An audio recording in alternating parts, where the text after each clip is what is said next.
City Bullies Aaron checking in. We back with another video, guys. Okay, so today I want to talk to you guys about what I learned from the last 3 litters that we dropped. So basically, man, the first thing that I definitely learned, man, is that meatball blood is no joke, guys. It's no joke. Now, y'all know I took all 3 of my meatball daughters to 3 different bloodlines. The first breeding that we did was Royal to my boy Rebel. Rebel is a Louis V grandson. We went in the lab with that breeding, guys. You know, I sat down and took quite some time to figure out who I wanted to breed Royal to. I figured I had to take her to a special kind of stud. She's a real thick girl. She's real boned up, real short. And I just thought, why not take her to my boy Rebel? You know, Rebel has produced some fire puppies for me, but he's never been to something as compact and as thick as Royal. So I figured this would probably be his best breeding if I went on ahead and knocked it out. So they had 3 pups, 3 beautiful, beautiful pups. I was really amazed at the turnout. She shortened up the puppies, brought in that bone and that girth, and then, as you know, Rebel, he got that look. He got that Louis V look with those eyes.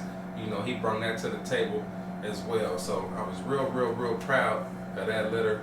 Man, I'm gonna show you guys some pictures of the pups that they produced together. Man, they're absolutely beautiful. Next up, we got Starfire, which is Royal and Miss Piggy's half sister. Royal and Miss Piggy are litter mates, and then Starfire is a meatball daughter off of a different mother. So I took Starfire to Tri-County, guys. Y'all know Tri-County is the Blue Tri 3 times Joker's Wild stud that we went to, owned by my boy Trent. Shout out to my boy Trent, man. We've been talking about it. We're going to go ahead and do Tri-County and Starfire 2.0. So y'all be on the lookout for that. I know I've been getting a lot of love about my keepers off that litter. So, man, y'all stay tuned. We're going to do it again. We know we dropped fire the first time, so you know that 2.0, that's that part 2. Stay tuned for that, man, because that's going to be off the chain. I guarantee that. So, with the Starfire and Tri-County breeding, I already knew Starfire was real nice, short, compact, boned up. I just wanted to add that color in, so I took her to Tri-County, who was a beautiful, amazing stud. Like I said before, he's a superstar stud in my eyes. So we went to Tri-County. They produced some beautiful, beautiful pups, man. They threw the rainbow. My boy Trent, he got the Lilac Tri-Princess Nairobi over there. My boy Butter, he's got Kingston. He's a Tri as well. And then, of course, I got Bubby. So, man, that litter was an amazing litter. They really put it down together, that bone and that structure. I can't wait to see that litter progress and mature, to see how they really turn out.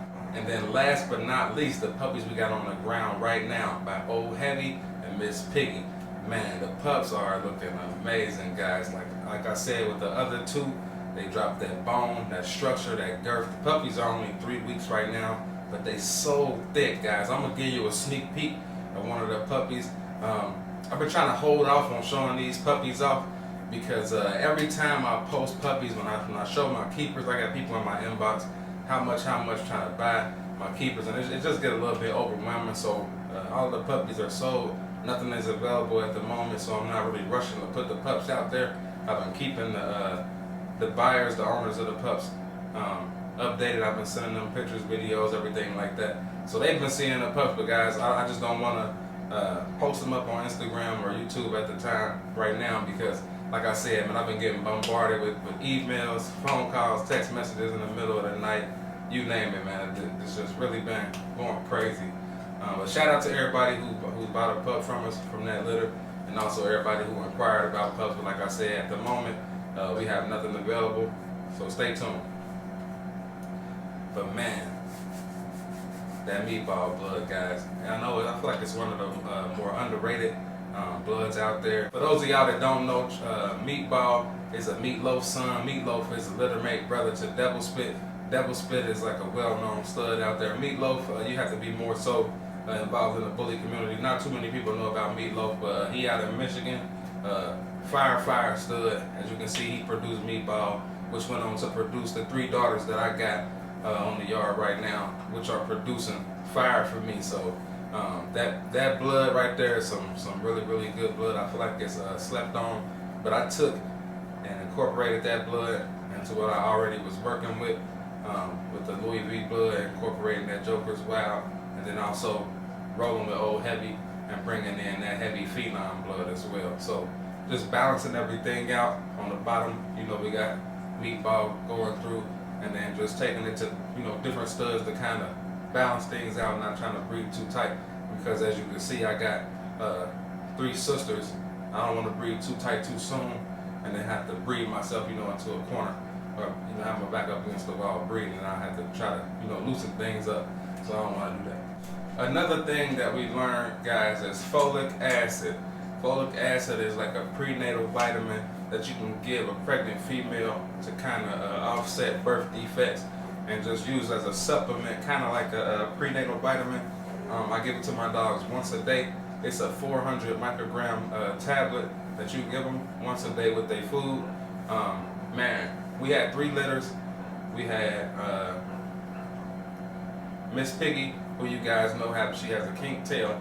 I gave her folic acid every day since the first AI, which was 60 days being on the folic acid. She had 7 puppies. None of the pups had a kink tail. They all got full tails. We got no cleft palates.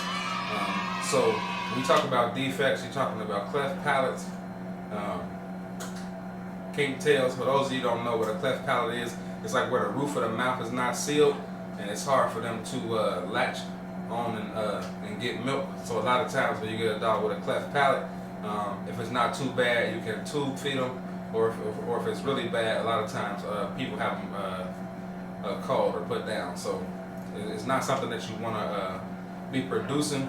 If you can avoid it, like I said, one of the things you can do is incorporate the folic acid as a supplement vitamin during feeding time. It's just one of the things to kind of give them a boost to increase the chances of that not happening for you. So I wanted to make sure I shared that with you guys. I've been using it for about 1.5 years now. I actually used it on Cali Girl, the mother to Miss Piggy and Royal.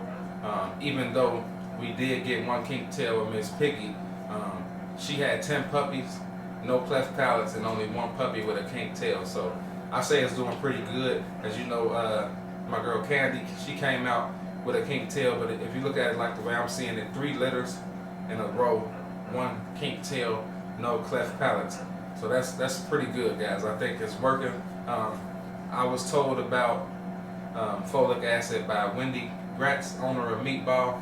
When I did that breeding, Cali Girl to Meatball, she really dropped a lot of knowledge on me, and that was one of the things that she shared with me. So I wanted to make sure I shared it with you guys. If you're going to be breeding, having pregnant females around, you want to make sure that they're on that folic acid, guys. I think the normal dosage for it is 400 micrograms. If they sell it at a smaller dosage than that, you might have to just double up and make sure you're giving them at least that 400 micrograms. But yeah, moving on to the next thing we learned. Alright, so another thing that we learned, guys, is that these puppies, they do come early.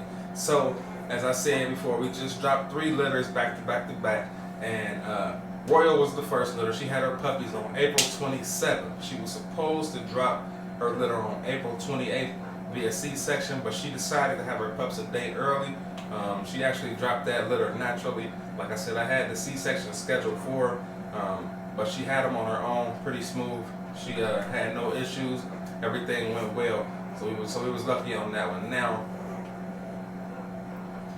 Starfire in Tri-County, she was due on May the 5th. She actually decided to have her puppies a day early as well.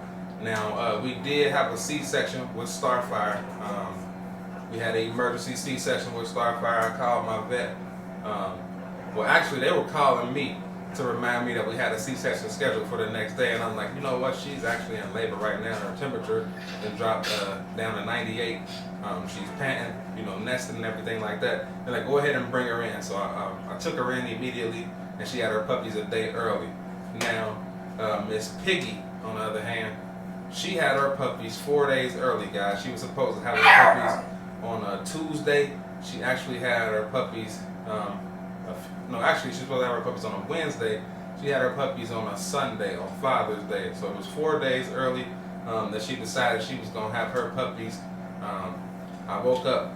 I have a camera on my dogs, so when I woke up and I immediately checked my camera as soon as I opened my eyes, and she was down there nursing and panting. So I went down, took her temperature, and it had dropped overnight to 98 degrees. So she was ready to go.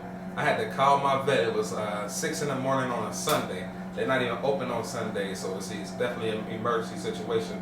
So I called them the first time, they didn't pick up. I called him a second time, they didn't pick up. He called me back about 15 minutes later. I told him what was going on.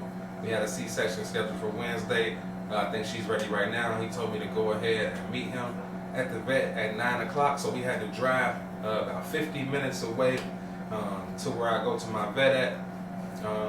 And she had 7 beautiful puppies, guys. 4 males and 3 females. So like I said, man, these puppies, they can come early. That was, in my experience, that was my first time having puppies come early like that, especially having them come 4 days early.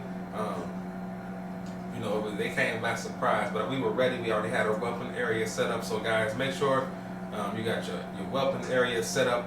I would say no later than like 10 days before the due date.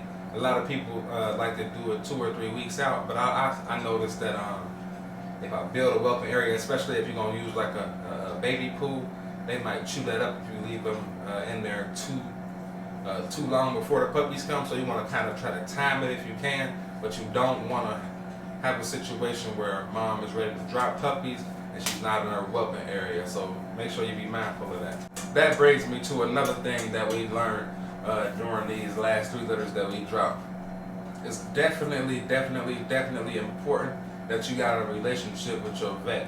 You know, I know a lot of people do the shots and dewormer and all that type of stuff on their own. You get it from Tractor Supply, you get it offline or whatever like that, which is cool. That's fine.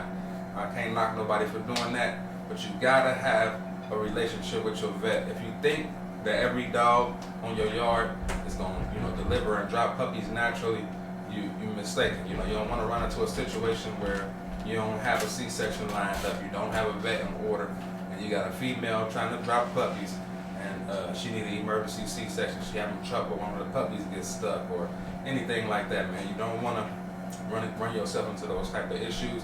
So make sure, guys, make sure you got a relationship with your vet. Now I'm gonna do a video. My next video will be about why I take my puppies to the vet now, as opposed to giving them the shots myself. So be on the lookout for that video. I'm definitely gonna give y'all a whole breakdown of why I'm doing that now. It's real important, so you don't want to miss that video. Turn on your post notifications. Be on the lookout for that, because that's coming as well real soon. Another thing, guys, you gotta be able to deal with losses. Losses come with dealing with these American bullies, breeding dogs in general. We have taken our fair share of losses in these last 3 litters. The Tri-County and Starfire litter, my boy Trent was nice enough to do a pup back deal. He saw my girl Starfire. He really liked her a lot. He wanted to produce a tri-female off his boy Tri-County with a full tail. I'm sure you guys seen Tri-County. He's got a kink tail similar to Miss Piggy and Candy. So he wanted to try to produce a nice solid female with a full tail. We were able to get a full litter of dogs with tails, so he had his pick to choose from, and he picked the Lilac Track Girl, Nairobi. I'm gonna post her right here. She's fire, guys. She's super fire. But yeah, what happened with that litter is 2 days, I want to say a day or 2 days after the pups was born, I noticed that one of the females, it was an all black and white female, kind of like Bubby, real similar to the way he looked. She was like whining, making like a consistent like wailing noise, as you guys know that have experience with breeding puppies. You know, that's not a good sound. You know, so I took her temperature. I noticed her temperature was down. Checked the back of her neck. She was a little dehydrated. So I immediately rushed her to the vet. I took her to the vet. They gave her some fluids and fed her. You know, got her nice and hydrated, and put some food on her stomach. So she stopped the wine, and then they put her on. They'll put like these hot gloves in a box, so that when you take the dog home, or the puppy home rather, they'll be nice and warm. And then when I got her home, I put her on the heating pad and stuff, and she stopped whining for a while. And then a few hours later, the whining started again. And I was just working with her throughout the night, trying to keep her temperature up, keep her hydrated, keep her fed. I started tube feeding her, and she didn't make it through the night, guys. She didn't make it to the next day. We ended up losing her. I'm kind of used to, dealing with the losses. I've been doing this for almost 5 years now. But the hard thing was that I had a business in with Trent. I had to call him and let him know, hey, this female, she didn't make it. He was actually looking at that female between that one and the one that he picked. So it still worked out. He got the one that he was looking for. But it was just something that I definitely wanted to share with you guys. If you're going to be doing this, make sure that you're transparent. Make sure that you got the stomach and the wherewithal to deal with taking losses and know how to maneuver and things like that. Another thing with Miss Piggy and Old Heavy, she had 3 females. We had the first and second pick female locked in. That third pick female actually ended up passing on us, and she was actually locked in. I had a guy from the channel lock her in about a week before she passed. So I had to actually, my wife called me while I was at work, and she checked on the pups, make sure everybody eating and stuff like that. And she called me, FaceTimed me, and was like, check this out, this puppy don't look like it's doing so good. I came down here, she done kind of distanced herself off. If you got a litter of puppies and one puppy is distancing themselves away from all the other puppies, it could be a fluke. But a lot of times, if you catch that, that might mean that puppy is in bad shape. So you want to immediately try to take care of the puppy and see if it's anything you can do to save it. So kind of similar to the first situation. I called my vet. They told me to go ahead and get a dog some Pedialyte, tube feeder. Now the weird thing about this puppy was that she was latching on. She was still eating on her own, but I noticed that she was getting a little dehydrated. So I gave her some fluids. That kind of boosted her up, bounced her back. I want to say she started eating for me. She started eating for me, but then her temperature just kept dropping. So I put her on the heating pad, and then shortly after, a few hours later, she passed as well. So I had to again call the person who had that third pick, let them know that the female had passed, and I told him, I can send you your deposit back. You can maybe pick one of these males, because I still got one of these males available. Or if you want, we can just get it right on the next breeding, because I plan on having a few more breeds come up next month, guys. So if you guys are interested in pups from Queen City Bullies, next month hopefully we'll be doing 2 more breedings. I will definitely let you guys know when the females come in here, if they do. Hopefully they come in right on time, because I got some special breedings planned. Like I said, I want to do the repeat on Tri-County, and then Royal. I'm seriously thinking about taking her to a Merle, I should say, a tri-Merle. So we'll see. You guys stay tuned for that. But guys, make sure that you got a relationship with your vet. Make sure that you practicing good business practices. If you're gonna be taking people money, make sure that you being transparent with them, letting them know the situation, things come up, and just work around it, Another thing too, guys, that I learned, man, and this might be the most important thing that I learned out of everything, is I got to start making my picks for my keepers as late as I can. I know some people don't make picks until 8 weeks, and I say that because, man, that male that I'm keeping, Chubby Bubby, I know you guys seen that I had him for sale at a point in time, whether you follow me on Instagram or if you subscribe to the channel. I know y'all seen that video where I had him available. Now, nobody jumped on him, and when the vet cropped all the pup's ears, I mean, boy, I'm like, wow. I'm glad nobody bought him, because now he got to stay. My kids and my wife, we've been doing this for a while now. They're not into it as much as I am, but they started to develop that eye as well. They're like, you don't want to keep him? I'm like, yeah, we definitely gonna keep him. So, man, I'm super happy that he didn't get away from us, man. I would have really been kicking myself about that one, man. So I'm really, really, really excited about how he's looking. We took him and Candy to the vet the other day. He's 13 pounds, she 11 pounds. I couldn't be happier with the way that the program is progressing. And like I always say, man, I just want to get better with every breeding. You know, when I look back to last year, because I haven't had a breeding since August of 2019, and then we just had these 3 litters back to back, April 29th, May 4th, and then June 21st. So prior to that, the last litter that we had was August 19th or 20th. That was the litter that produced Mercy.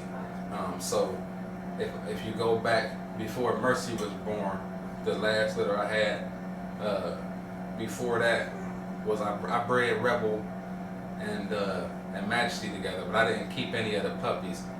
But before that, the litter that produced Royal and Miss Piggy.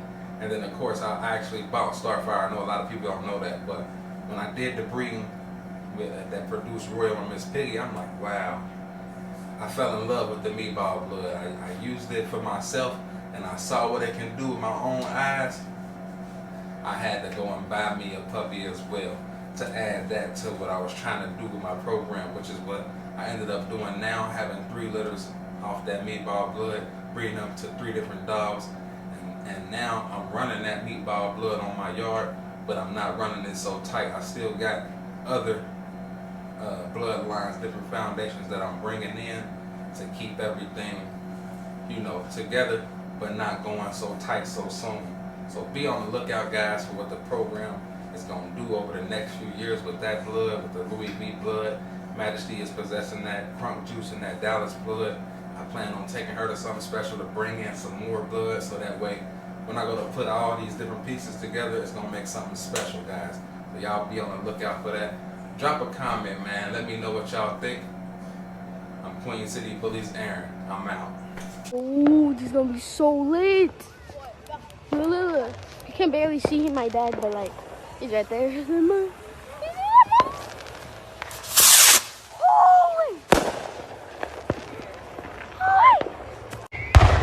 See, them the actual ones. They be going like at that buzz, bro. No.